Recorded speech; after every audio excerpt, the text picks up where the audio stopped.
Ciao ragazzi, oggi vi accompagno nel mondo della stortina veronese, questo insaccato così caratteristico, il prodotto forse simbolo dell'arte contadina della pianura veronese.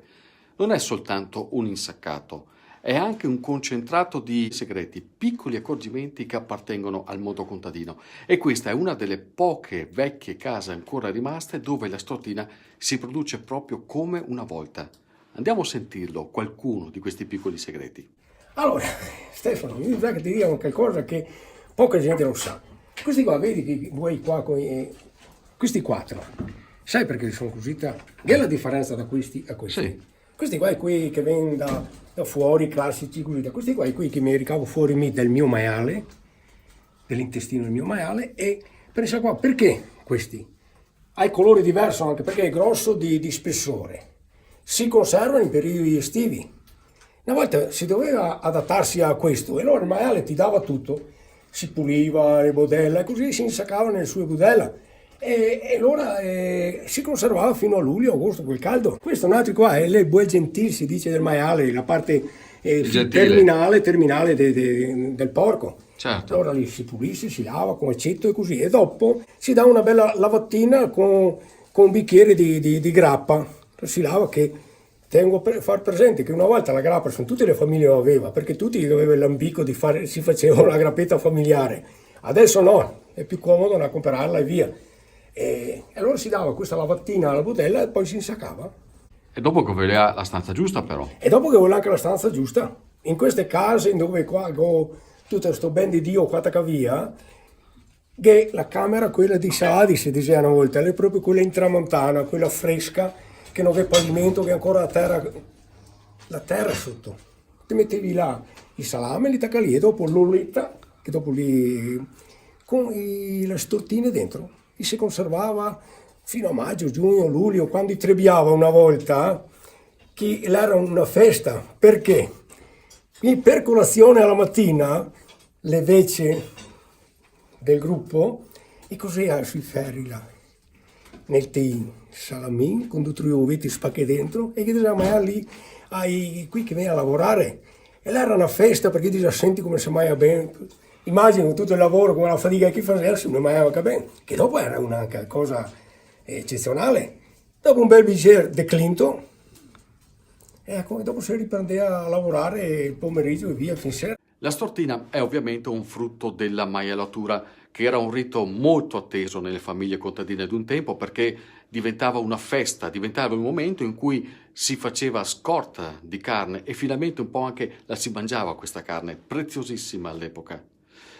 La stortina viene macinata con una grana medio-grossa che aiuta a garantirne la conservazione. All'interno vengono inserite un po' tutte le parti del maiale.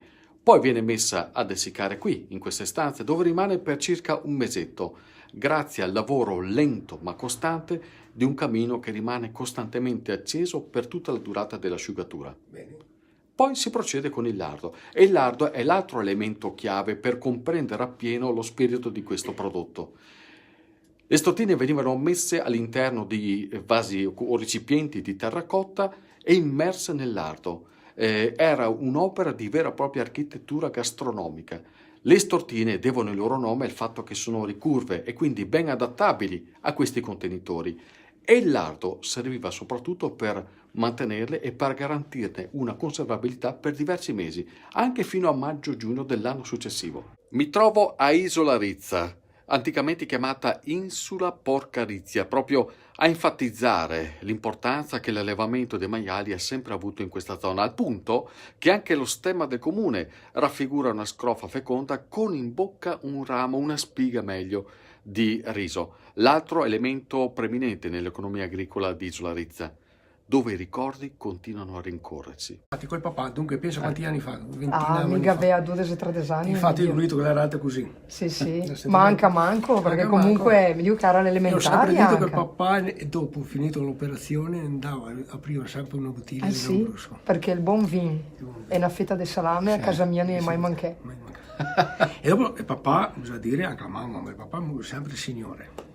Lisa, ma quando non che sarà più gente come Emilio? Questa roba qua Basta. Sarà un problema. sarà un problema? Che avremo dei ricordi sicuramente molto più tristi. I miei figli avranno ricordi più tristi. Sicuramente.